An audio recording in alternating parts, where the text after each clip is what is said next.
세상에는 들키지 말아야 할 행복이 있습니다. 아니, 들키는 순간 신기루처럼 사라질 행복 말이죠. 저에게는 지금 이 순간이 그렇습니다. 남들이 보기엔 더없이 완벽하고 견고해 보이는, 하지만 아주 작은 충격에도 산산조각 날 것 같은 유리석 말이에요. 갓 태어난 딸 수연이를 보고 있으면 세상 모든 죄를 사면받은 기분이 듭니다. 피덩이 같은 이 작은 생명이 내민 손이 제 과거의 얼룩을 지워주는 것만 같았죠. 곁에는 세상에서 가장 자상한 남편이 있습니다. 당신 언제 깼어? 조금만 더 자지. 남편은 제 어깨를 감싸며 따뜻하게 웃습니다. 그는 제가 이 세상에서 가장 순결하고 깨끗한 여자인 줄 압니다. 아니, 그렇게 믿도록 제가 만들었죠. 나보다 수연이가 더 이쁜가 봐요? 무슨 소리야. 나한테는 언제나 당신이 1순위라는 거 알지? 남편의 고백에 가슴 한구석이 따끔거립니다. 하지만 이내 애써 외면합니다. 이제 과거는 죽었습니다. 아니, 죽어야만 합니다. 적어도 이제는요. 며칠 뒤 우리는 새 식구의 보금자리로 돌아왔습니다. 남편은 제가 찬물에 손이라도 담글까봐 노심초사입니다. 당분간 살림은 내가 다 할게. 당신은 수연이만 봐. 알았지? 남편이 타준 따뜻한 차를 마시며 거실을 둘러봅니다. 완벽합니다. 먼지 하나 없이 깨끗한 이 집처럼 내 인생도 새로 시작된 겁니다. 그런데 그 순간 정적을 깨고 전화기 벨소리가 울렸습니다. 여보세요? 여보세요? 남편이 수화기를 들었지만 건너편에선 아무런 대답이 없습니다. 기분 나쁜 침묵. 그저 수화기를 타고 넘어오는 거친 숨소리뿐이었죠. 남편은 장난 전화라며 대수롭지 않게 끊었지만 저는 느꼈습니다. 그 침묵이 제 이름을 부르고 있다는 거요. 불안은 예감을 틀리지 않습니다. 남편이 출근하고 혼자 남은 오후, 이번엔 제 휴대전화가 울립니다. 발신번호 표시 제한. 받지 말아야 한다는 본능과 확인해야 한다는 강박이 충돌합니다. 떨리는 손으로 통화 버튼을 눌렀습니다. 여보세요. 한참의 정적 끝에 들려온 건 얼음처럼 차가운 여자의 목소리였습니다. 거기 민지연 씨 댁이죠?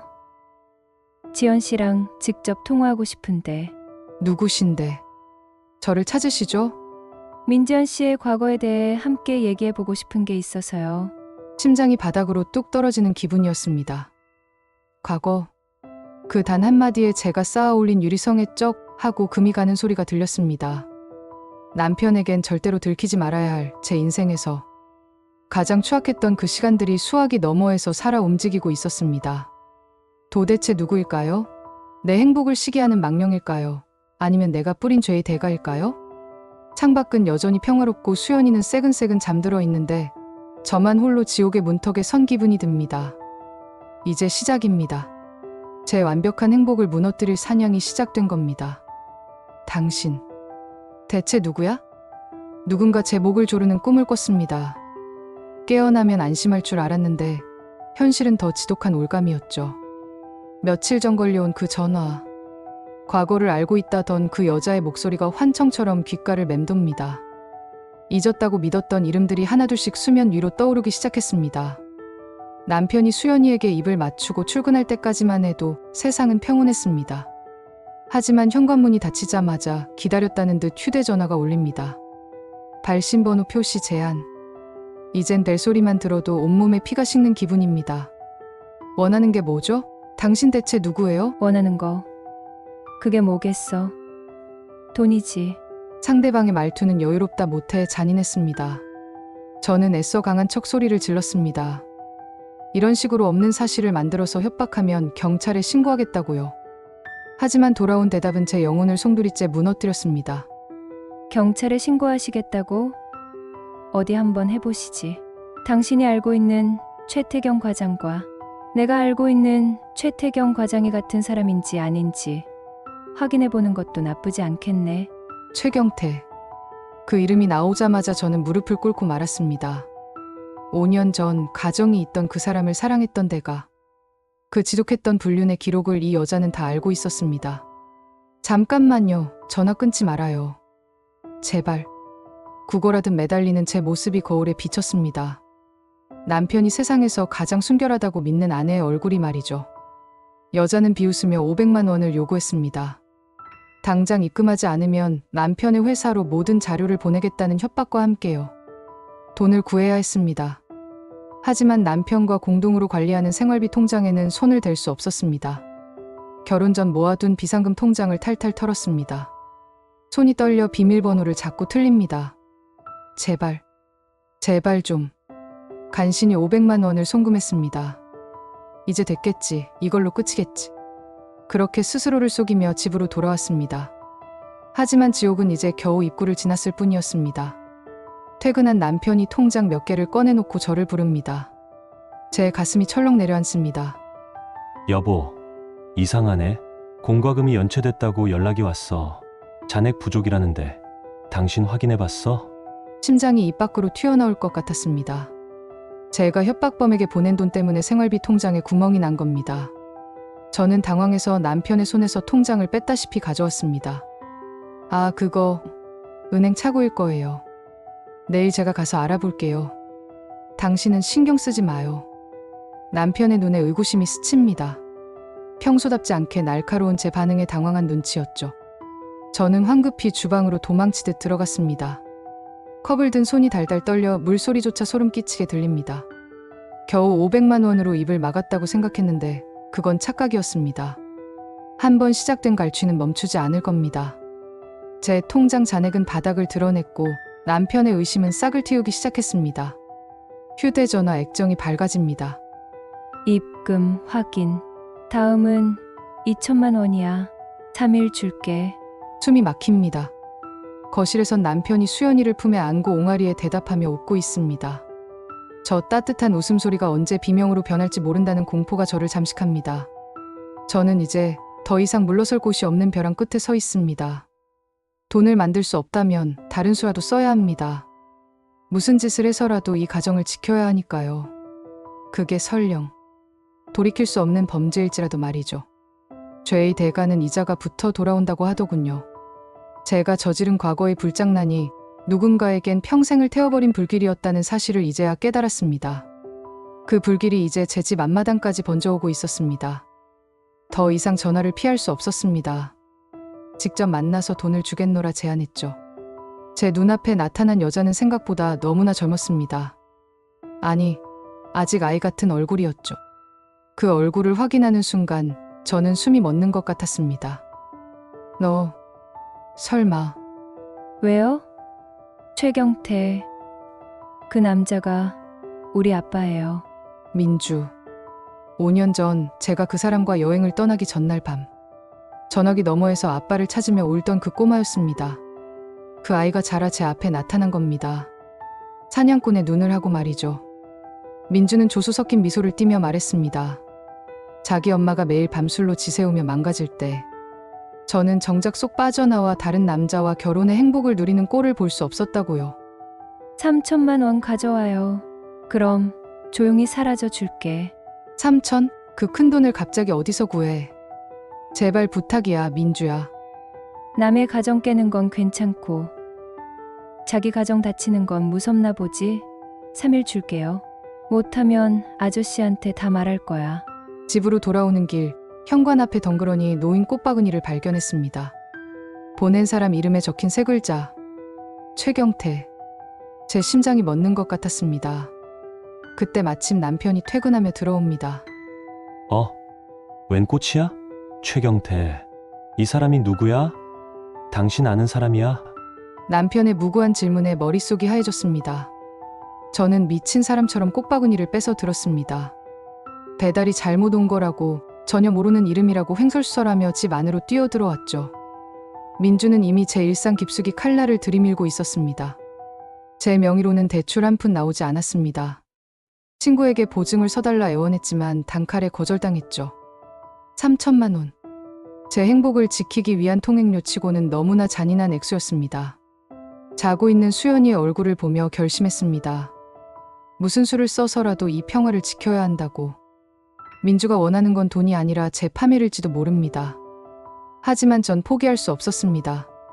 정상적인 방법으로 돈을 구할 수 없다면 남편이 제 발로 돈을 내놓게 만들어야 합니다. 세상에서 가장 끔찍하고 위험한 연극을 시작할 때가 된 것이죠. 미안해요, 여보. 하지만 이게 우리 가족을 지키는 유일한 방법이야. 손을 덜덜 떨며 휴대전화를 집어 들었습니다. 그리고 민주에게 메시지를 보냈습니다. 시키는 대로 할게. 대신 오늘 밤 내가 시키는 곳으로 와. 막다른 길에 다다랐을 때 사람은 가장 어리석은 선택을 한다고 하죠. 저에게는 그게 마지막 도박이었습니다. 내 남편이 나를 사랑하는 마음, 그 마음을 이용해 돈을 받아내기로 한 겁니다. 비겁하고 추악했지만 그땐 그것 말고는 제 성을 지킬 방법이 없었습니다. 수연이 분유를 사러 간다는 핑계로 집을 나섰습니다. 제 목소리는 연기가 아니었습니다. 실제로 저는 죽을 만큼 무서웠으니까요. 여보, 여보 살려줘요. 나 좀 살려줘. 당신이야, 여보! 무슨 일이야? 거기가 어디야? 나도 모르겠어요. 돈을 준비하지 않으면 나를 죽여버리겠대요. 3천만 원. 3천만 원이 필요하대요. 수학이 넘어 남편의 절규가 들려왔습니다. 가슴이 찢어질 것 같았지만 멈출 수 없었습니다. 민주는 근처에서 이 모든 광경을 비웃으며 지켜보고 있었죠. 하지만 연극은 너무나 쉽게 막을 내렸습니다. 아내를 구하기 위해 혼비백산에 뛰어온 남편 뒤로 경찰들이 들이닥쳤습니다. 민주는 현장에서 도망치려다 붙잡혔고 겁에 질린 민주의 입에선 제가 원치 않던 모든 진실이 쏟아져 나왔습니다. 내가 시킨 거 아니에요. 저 여자가 먼저 제안했다고요. 자기 과거 덮으려고 돈 필요하다고. 남편의 얼굴에서 핏기가 가시는 걸 보았습니다. 저를 바라보던 그 따뜻한 눈동자가 경멸과 불신으로 차갑게 식어가는 그 짧은 찰나. 저는 제가 무슨 짓을 저질렀는지 깨달았습니다. 가정을 지키기 위해 벌인 일이 오히려 제 손으로 가정을 도려내 버린 겁니다. 얼마 뒤 우리는 나란히 법정에 앉았습니다. 따스한 신혼집이 아니라 차가운 법정 대리인들 앞에서 말이죠. 남편은 제 얼굴조차 보려 하지 않았습니다. 과거도 과거 나름이죠. 제가 이토록 배신감을 느끼는 데는 다 이유가 있습니다.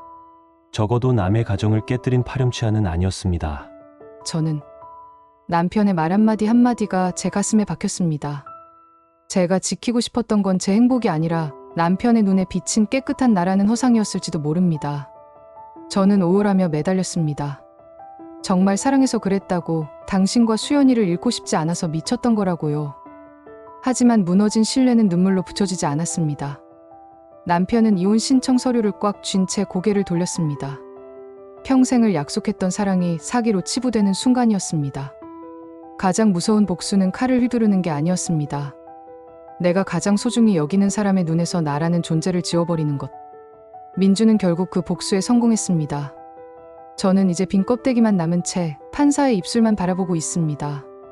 제 인생의 재판은 이제 시작이었죠. 폭풍이 지나간 자리는 참혹했습니다. 깨진 거울 조각처럼 흩어진 신뢰를 바라보며 저는 비로소 제가 외면했던 진실과 마주했습니다. 제가 누렸던 평화는 누군가의 눈물 위에 세워진 위태로운 성이었다는 것을요. 조정 위원장님은 이혼은 단순히 두 사람의 헤어짐으로 끝나지 않습니다. 어린 자녀에게는 평생 씻을 수 없는 상처가 되기도 하죠.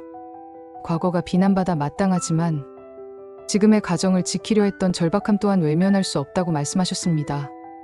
과거는 과거로 덮고 남편 동한 씨가 조금 더 넓은 마음으로 아내를 받아줄 순 없겠느냐는 권유였죠. 남편은 아무 말이 없었습니다. 그저 꽉 쥔 두 손만 떨릴 뿐이었죠. 저는 그 손을 잡을 자격조차 없다는 걸 압니다. 제가 민주의 가정을 망가뜨렸을 때 그 아이도 지금의 남편처럼 이런 지옥 같은 고통을 느꼈겠지요. 법원을 나서는 길, 시어머니께서 데려오신 수연이를 품에 안았습니다. 아기는 아무것도 모른 채 제 품에서 방긋 웃더군요. 그 웃음이 제 가슴을 더 아프게 찔렀습니다. 여보, 미안해요.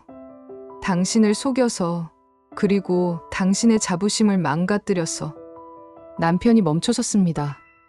한참을 바닥만 바라보던 그가 아주 작게, 하지만 분명하게 말했습니다.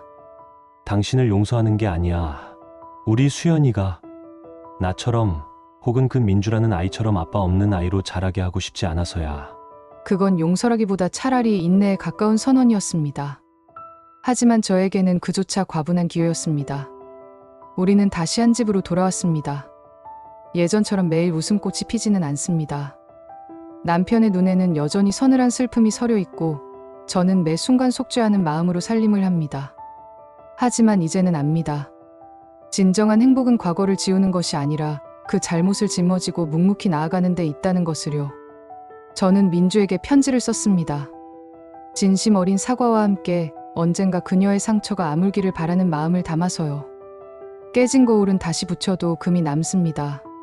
하지만 그 금을 바라보며 우리는 더 조심스럽게 서로를 아끼는 법을 배울 겁니다.